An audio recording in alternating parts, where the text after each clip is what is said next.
Okay, dear students, welcome back to this second video on the tensile test.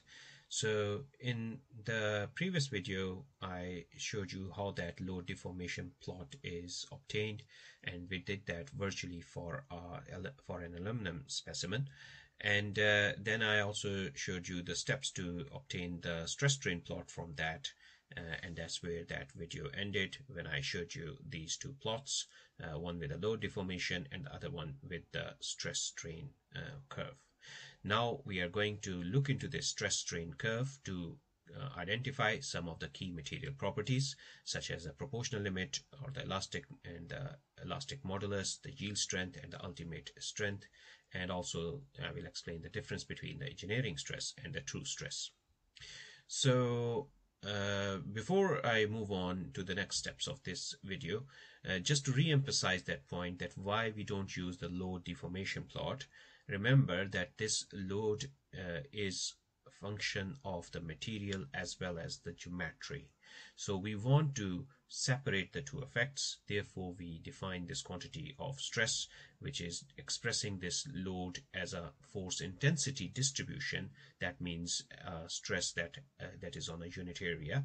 And in reality, if the force distribution is not uniform, then we should use an infinitesimally small area, and therefore this becomes a differential quantity. However, because in the ideal test conditions, we ensure that the force is distributed uniformly over the test specimen cross-section, so we use the entire cross-sectional area for our calculations, and that's then give rise to this stress. Similarly, the strain is used instead of deformation, because the deformation, if you have a longer specimen, then even as it will apparently stretch more, but because we want to again express that as a dimensionless quantity that does not depend on that initial length of the specimen, so we express it in terms of strain. That is, we express the change in length per unit original length. Although for some of you we will only be talking about the normal strain and normal stress, for more advanced courses I will also cover the concept of shear stress and shear strain, but that's not covered in this video. So in this video we will just simply focus on normal stress and normal strain. Now the movie is organized in these 10 scenes. So first of all, I'm showing you the stress strain curve, and we will focus our attention on the straight line portion of the stress strain curve. So essentially I'm talking about this straight line portion of the stress strain curve. The proportional limit, now that's the first thing that I want to emphasize. So the proportional limit is the stress at which the stress strain plot is no longer linear. Okay, so if you look at this, then you can see that it's around here somewhere that the curve starts to become nonlinear. So this is around 53,000 psi. Now it is difficult to say with confidence at this scale, so generally we will want to zoom into the graph. So we change the scale of the graph when we are plotting those data on the axial, and that's how we then identify when it starts becoming nonlinear. Or we can also use some mathematical curve fitting techniques to actually identify it even more precisely.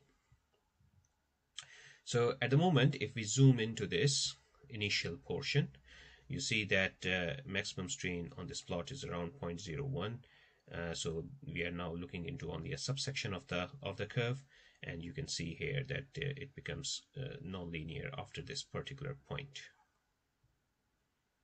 Okay, and generally in order to get it more accurately, we draw the best fit line, okay, through the two curves, and the best fit line that we draw on top of it, where it starts separating from this original line. So that's your original data line in black, and that's your best fit line on top of it.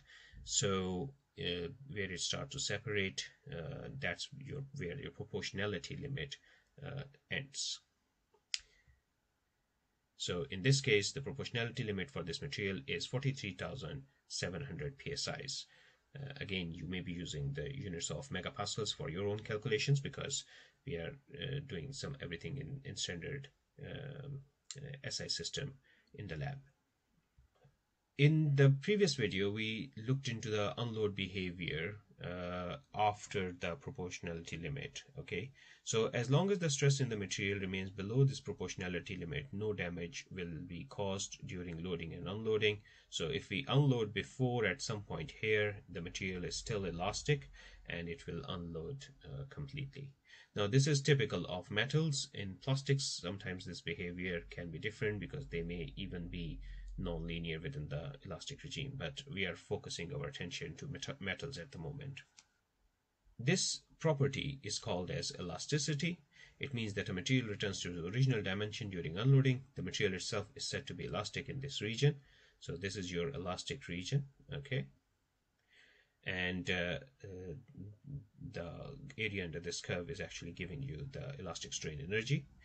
While the stress strain curve for this material is linear, a material can be elastic even though its stress strain curve is non-linear.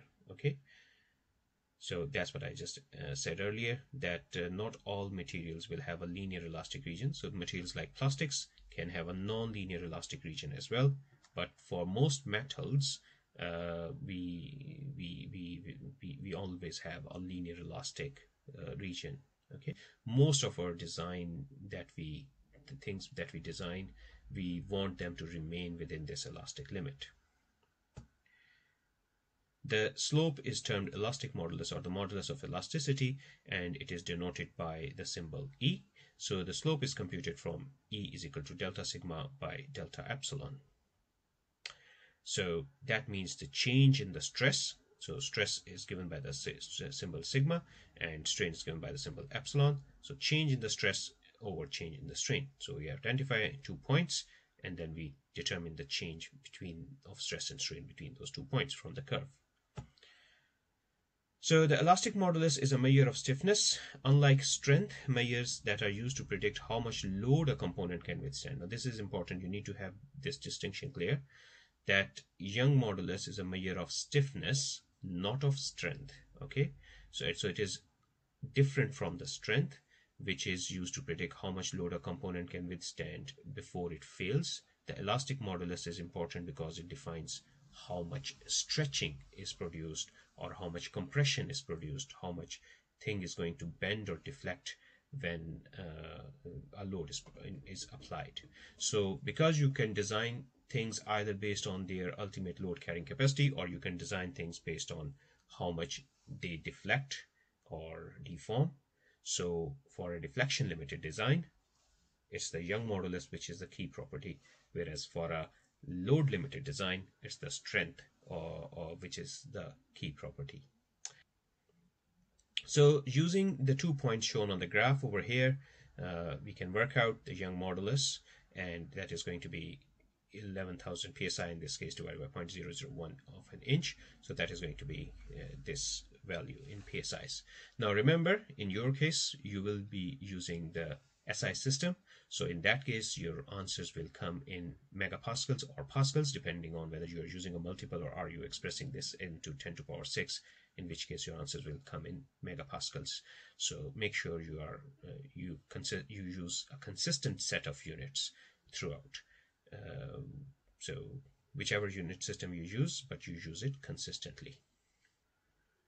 Now, in any experimental procedure, there is some amount of error associated with making a measurement. So to minimize the effect of this measurement error on the computed elastic value, it is better to use widely separated points to calculate the slope.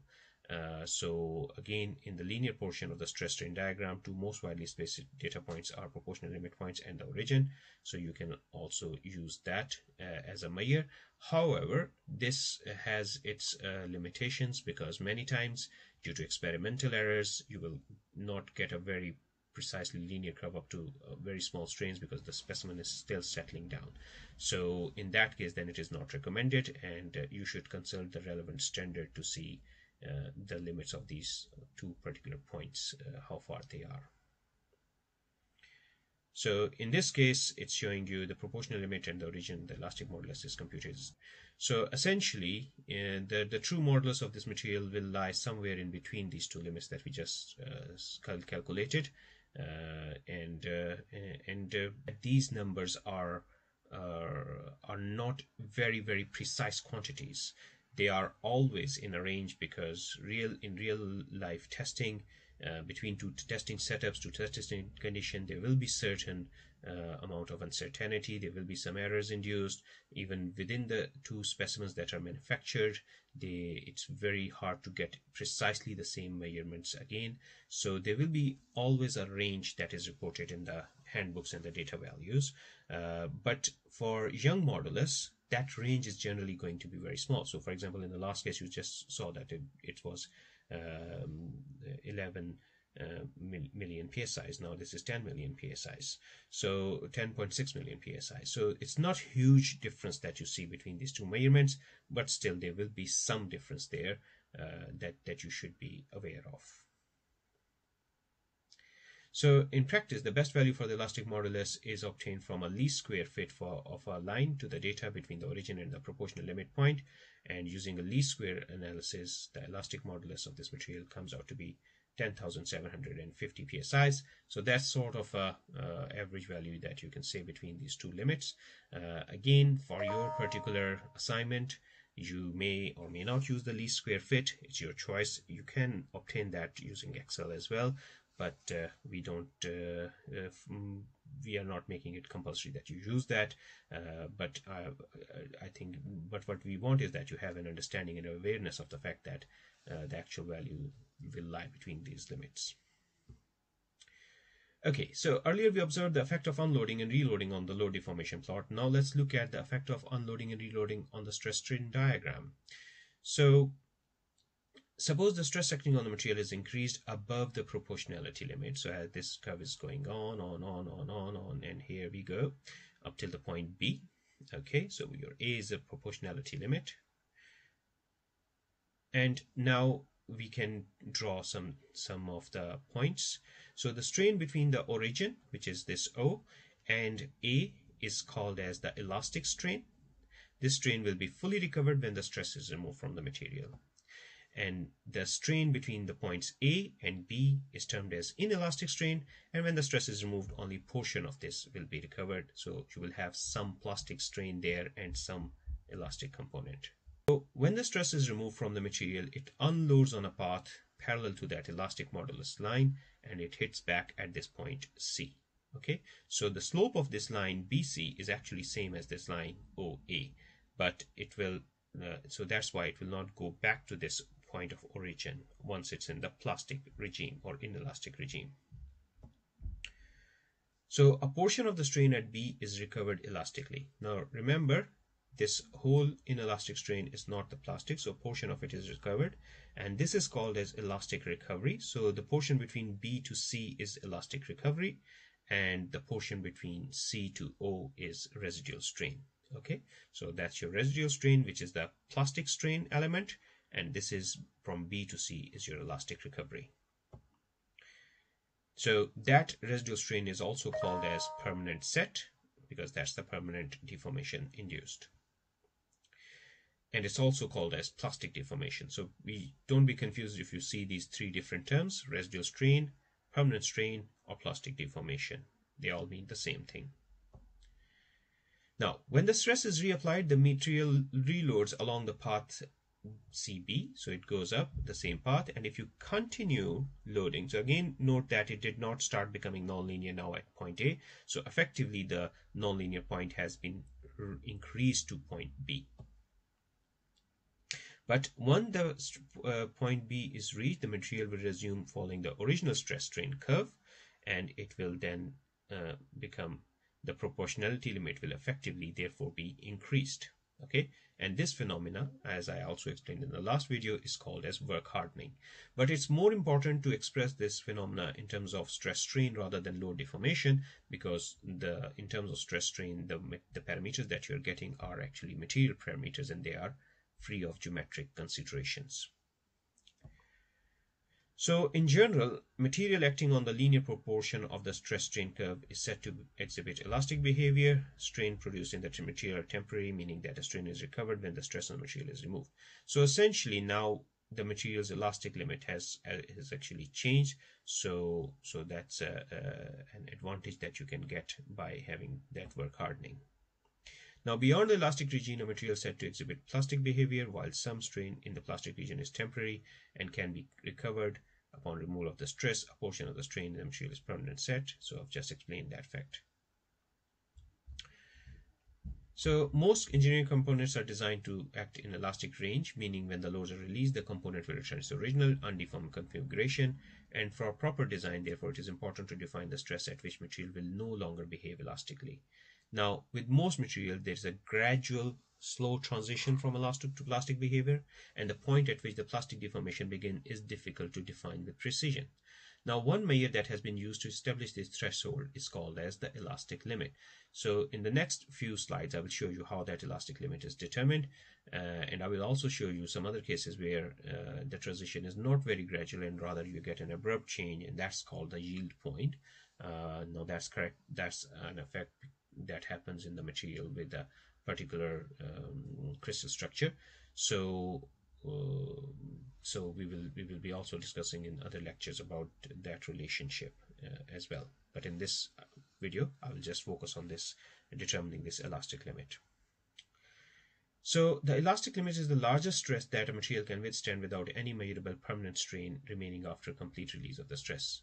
Now, although the proportional limit gives you an indication of that elastic limit, if you want to determine the elastic limit precisely, you should do what we call as a repeated load-unload test. Okay, so cyclic loading and unloading.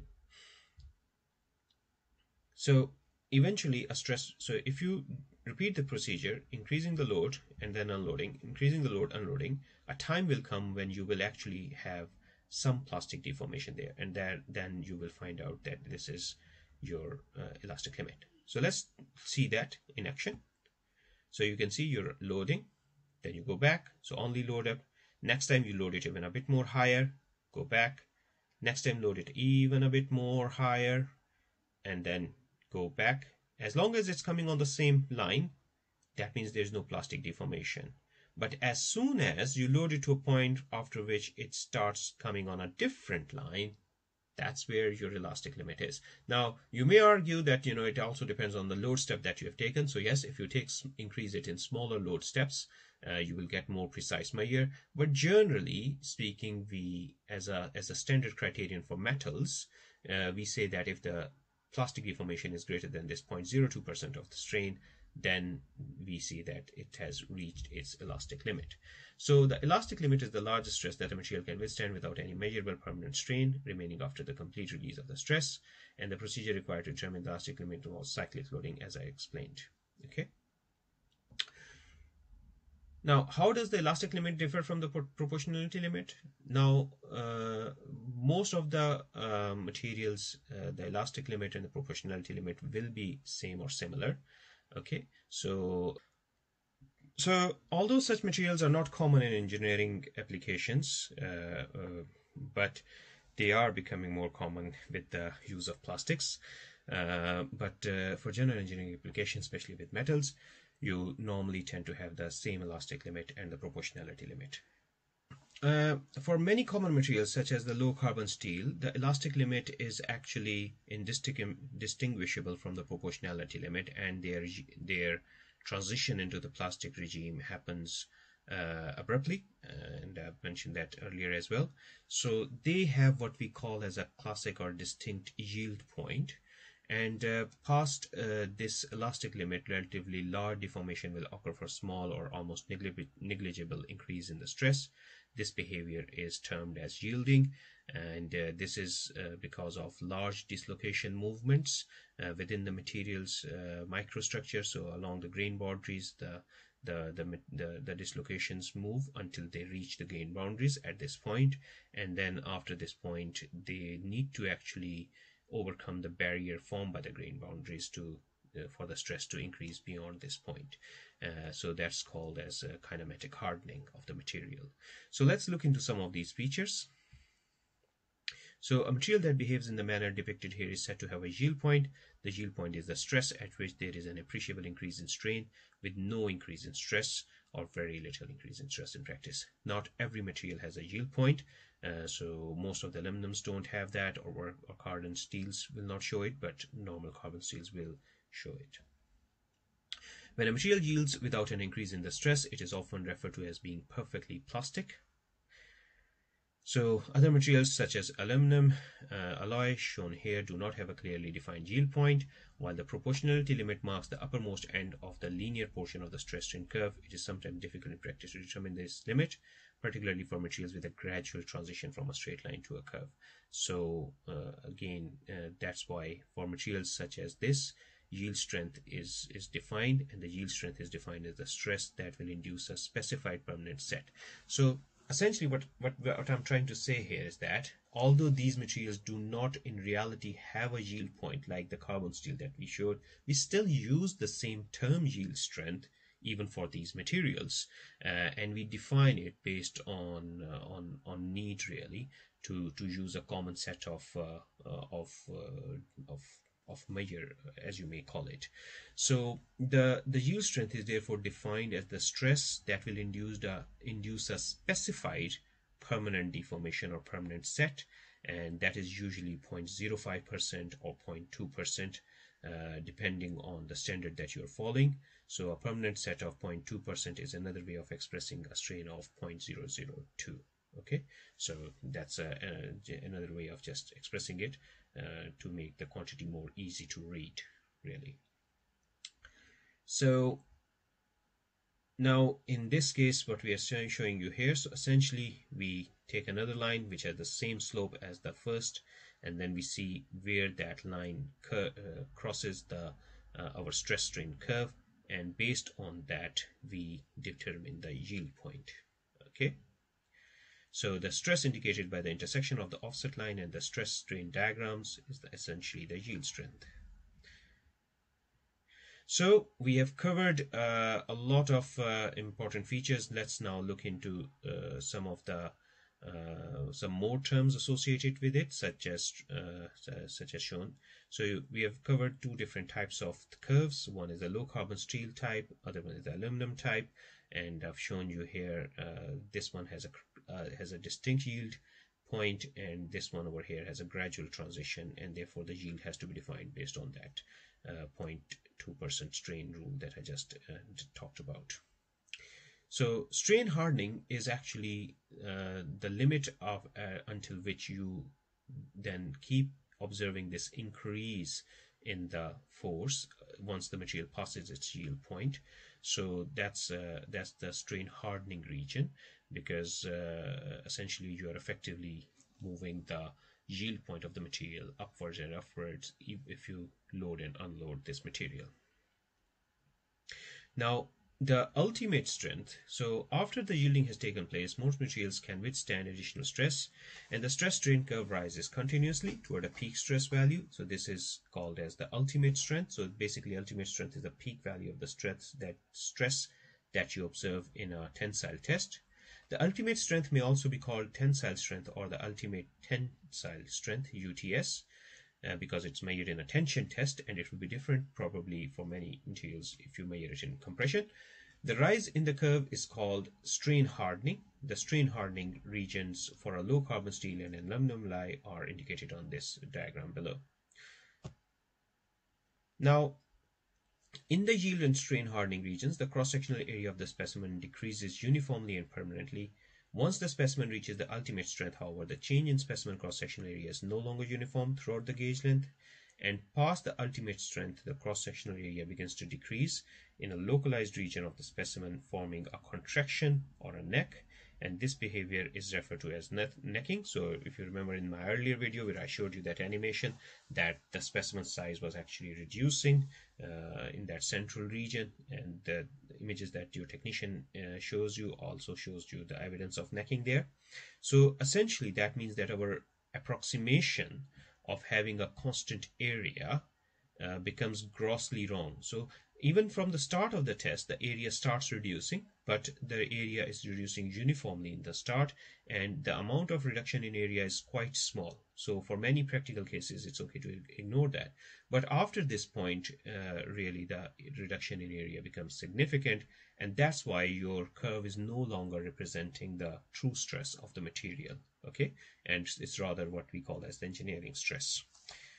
So this region of necking then finally leads to the failure of the material because you are still getting the elongation and you're still getting the crack growth within the material, and then it leads to final fracture.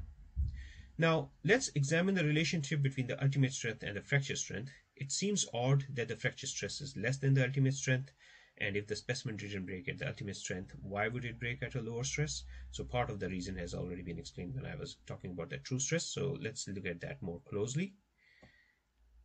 So recall that the normal stress in the specimen was computed by dividing the specimen load by the original cross-sectional area. This method of calculating stress is known as engineering stress. Engineering stress does not take into account any changes in the specimen cross-sectional area during the application of the load. And after the ultimate strength is reached, the specimen starts to neck, and as contraction within the localized neck region grows more and more pronounced, the cross-sectional area continually decreases. The engineering stress calculation, however, are based on the original specimen cross-sectional area, and therefore the engineering stress computed at fracture are shown on the stress strain diagram is not an accurate reflection of the true stress in the material. But for practical applications, we do not then design beyond this ultimate strength point. So if one were to measure the specimen diameter during the tension test and compute the true stress based on the reduced diameter, one would be able to find the true stress continues to increase above the ultimate stress. So that's what I have shown over here in the graph. And that's therefore a higher stress at the final fracture. But like I said, in practice, we never use this because in real materials as well, you will get some reduction in the area, and so it will be very risky to use any material in this regime. Yeah, so probably just for the manufacturing process simulations, we may want to use this data where we are actually trying to draw the material into a particular shape, but otherwise we won't be using this information. So strength and stiffness are not the only properties of interest to a design engineer. Another important property is ductility, and ductility describes the material's capacity for plastic deformation. So how much plastically it can deform, or the total strain that the material has. Now, if you compare two materials, this one will be more ductile because it has got much larger final strain to failure, and this one has much lower final failure strain. So material that exhibit little or no yielding before fracture are called as brittle materials, whereas the materials that have a much larger plastic strain are called as ductile materials. There is a clear distinction in the failure and damage growth process between the two as well, which is not covered in this module 4ME503, but in the other higher modules, I will be looking into those differences from a microscopic point of view as well, and also explain that based on the fracture toughness involved. So ductility is not necessarily related to strength. Two materials could have exactly the same strength but very different strains at fracture. So that's an important consideration that you need to understand. This material has a same ultimate strength, right? So as far as the load carrying capacity is concerned, the load carrying capacity for both material is same, but as far as the ultimate strain is concerned, this one has a much higher strain and this has a much lower strain. So please keep this point in mind. So often there is a trade-off between strength and ductility, but again, this is not essential, but yes, for many metals that happens. So if you increase the yield strength of the material by different processes of heat treatment or changing the alloy composition and things like that, what you normally get is that you get higher strength, but you get a reduction in the ductility of the material. So the stress range from brittle steel A to ductile steel D is shown here. So steel A is a hard tool steel which exhibits no plastic deformation before fracture. So you can see here that this one has very almost no plastic deformation. So that's used in tool steels because we don't want our tools to deform plastically, whereas steel D is a typical of low carbon steel which exhibits extensive plastic deformation before fracture. So don't be surprised if for your carbon you don't really see this kind of a clear yield for your carbon steel, if you don't see this kind of a clear yield point, because it may be the process of the hardening or the alloy composition that may have resulted in the fact that it also has a gradual transition. Okay, so this one is the most ductile, this one is the least ductile, but in this particular case this one has the highest strength and this one has the lowest strength. Okay, but this does not have to be always the case. Like in previous case I showed you, you can have same strength but different ductility as well. So for engineers, ductility is important in that it indicates the extent to which material can be deformed without fracture, and therefore for manufacturing point of view or metalworking operations such as bending, rolling, forming, drawing, and extruding, which will be covered in the next part of this module. So that becomes more important. So in fabricated structures and machine components, ductility also gives an indication of material's ability to deform at holes, notches, and fillets and grooves. So therefore it then nullifies the effects of stress intensity locally, and therefore can be good for design point of view. So plastic deformation in ductile materials allows stresses to flow to a larger region around the discontinuities. This distribution of the stress therefore minimizes the peak stress magnitude and helps to prevent fracture in the components. So there's always a kind of a trade-off that you want. So there's sometimes, yes, you do want hard components with very brittle kind of behavior, but on the other side many times you want actually to have a reasonable degree of ductility within the material. So the two measures of ductility can be obtained from the tension test. The first is the engineering strain at fracture. So that's the final fracture strain or percentage elongation. So that's one measure of the ductility that can allow you to compare two materials for their ductility. So percent elongation in this case is 31%, and in the case of aluminum over here is 24% shown here. Okay, and the second measure of the ductility can be obtained in terms of the reduction of the area. This is an indirect measure and needs to be done after the test. So it is calculated as percentage reduction of area A naught minus AF divided by A naught over 100%. So where A naught is original specimen cross-sectional area and AF is the specimen cross-sectional area on the fracture. So you can also compare this for the two materials to compare their ductility. So therefore, in summary, the stress strain diagram provides essential engineering design information that is applicable to component of any shape or size. While each material has its particular characteristics, several important features are found on the stress strain diagrams for materials commonly used in engineering applications, and we have discussed them thoroughly in this video. So the first one that we discussed was the linear relationship between stress and strain. So strain is temporarily, meaning and that all the strain is fully recovered upon removal, and the slope of this line is called the elastic modulus of elasticity. The second region that we see is the plastic behavior. Permanent plastic deformation occurs in the material. Strains are termed inelastic since only a portion of the strain will be recovered upon removal of the stress. We also define the yield point, and a slight increase in stress causes a marked increase in strain. Beginning at the yield, the material is permanently altered. Only a portion of the strain will be recovered after the stress has been removed. Now, the yield strength is an important design parameter for the materials because it allows to differentiate between that elastic and inelastic regime. And essentially, we discussed that some materials may have a distinct yield point, but others may have a gradual transition. But in both cases, we can define the yield point. So strain hardening is essentially as the material stretches, it can withstand increasing amount of stresses, and that's the strain hardening region, and then which happens because of the presence of the grain boundaries. And then you reach a point where you reach the highest strength. So based on the engineering definition of stress, the ultimate strength is the largest stress that the material can withstand.